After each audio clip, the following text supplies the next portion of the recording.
Welcome to Boat Buyer's Secret Weapon. I am your host, Captain Matt. And today we're talking about inboard outboards versus outboards, stern drives, IOs, whatever you want to call them, versus outboards. The outboards, the whole engine is outside of the boat. It's attached to the transom in some form or fashion. A stern drive or an inboard outboard or an IO, they're all synonymous. Part of the engine in the boat, and you've got the lower unit out of the boat, and there's a hole cut through the transom to attach from the engine, the power source, to the propeller, the propulsion source. So that's an inboard outboard. And an outboard, your outboards, Yamaha, Mercury, Suzuki, Honda, Tohatsu, Evinrude in the past. Your stern drives, mainly Mercury and Volvo. You had Yamaha, you had OMC, you had some others in the past. Why would you want one over the other? Well, the stern drive, it allows a full swim platform. Because you've got that lower unit under the water, you can have the full swim platform all the way across. A cleaner look, in my opinion. It's the type of boat I grew up on.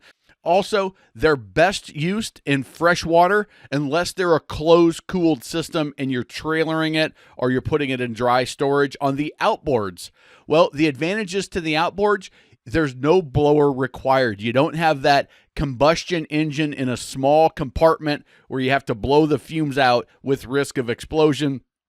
Now, I boated for 40 years or more on a stern drive, have never, ever had an issue. Freshwater or saltwater use are okay, and you can fully tilt an outboard out of the water. Because it's attached to the transom, they can typically adjust that motor all the way out. If for whatever reason your engine won't tilt all the way out of the water, there's an adjustment that they can make in the trim limiter that you can adjust that to make it tilt up. The reason they have that there is if the transom wasn't designed for that particular motor, it may hit something, so they'll have that trim limiter to avoid you damaging your boat or the cowling of your motor. The outboard offers more interior storage because you don't have that big engine inside the boat. Everything is outside the boat, so you've got more interior storage space typically. The newer outboards, the newer four-strokes, tend to be more fuel efficient, very quiet and less vibration since, let's say, 2010 or so. As the four-stroke technology has gotten better, the noise level and the vibration has gotten practically zero in the last 10, 15 years. It's a simple winterization process. You really just have to tilt that motor up and down a couple of times and get all of the water out, and you avoid the freeze damage. Now, there's still other steps that you should take.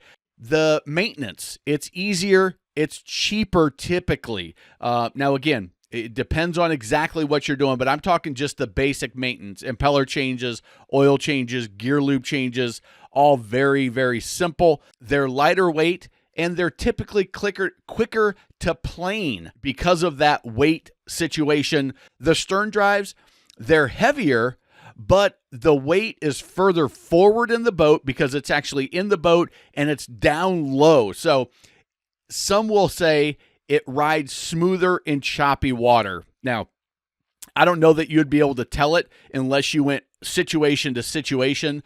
It does produce a better wake for wakeboarding. Because you're heavier, because you've got that weight in the boat, it's going to displace more water, which is going to give you a slightly bigger wake and a better shape to it. And they're also, the stern drive, they're difficult to steal. Whereas an outboard, there's story after story of motors being stolen off the back of boats. They unbolt them, they load them up in their truck, and they head out. The stern drive, if you're a freshwater boater and you love the swim platform, that's me. So even though stern drives have just tanked in market share because of the advantages of outboard, there's still, to me, a freshwater boater that likes to hang out at the swim platform because you have that whole platform. You don't have that big outboard kind of taking up some space and being an obstruction. The stern drive wins there. You enjoy some wakeboarding. Now, I say some because if you're a serious wakeboarder, you probably want to go to an inboard style boat or a V-drive. If you're buying a small to mid-sized cruiser, let's say something under 30, 40 feet before you have moved to inboards, the stern drive could be a good option for you there. And if you're buying a used bow rider or deck boat or cruiser that's older than, say, 2015 or so, you're going to go with the stern drive, and mainly because that's what was produced in those years. They just didn't make many outboard bow riders, deck boats, and virtually no small cruisers or mid-sized cruisers with an outboard. Now, for an outboard boater, you're in saltwater. Outboard makes the most sense in my mind of the two. You're leaving the boat in the water for extended period of time. Because you can tilt that motor all the way up out of the water, you're going to have less maintenance. You don't have as much to worry about with the boat sinking with the bellows and the hole through your boat to get that power out to the lower unit. You want the quietest possible boat. If you're fishing, because now I can see that outboard, I can tilt it all the way up if I get a line caught around things. If you're water skiing or barefooting, because it's quicker out of the hole. Also because it's lighter, it's going to give you a smaller wake, which is better for slalom skiing and for barefooting as well. Although I learned to barefoot behind a stern drive, or if you're doing a pontoon, a tri-toon, a center console, or a dual console, the outboard is going to be the preferred power for those two as well. Now, the big question is money. If you're going used, if you're past 2015 and older, you're probably going to have to go stern drive. On a new boat, they're about equal. You know, if you look, one manufacturer, it may be the stern drive may be $1,500 more. Some manufacturers, the outboard may be $1,500 more, but they're very close. It kind of depends on the style of boat, how they got the power set up, and also what power are they putting on it. Depending on the horsepower you put, it may close that gap, but it's really going to be boat to boat.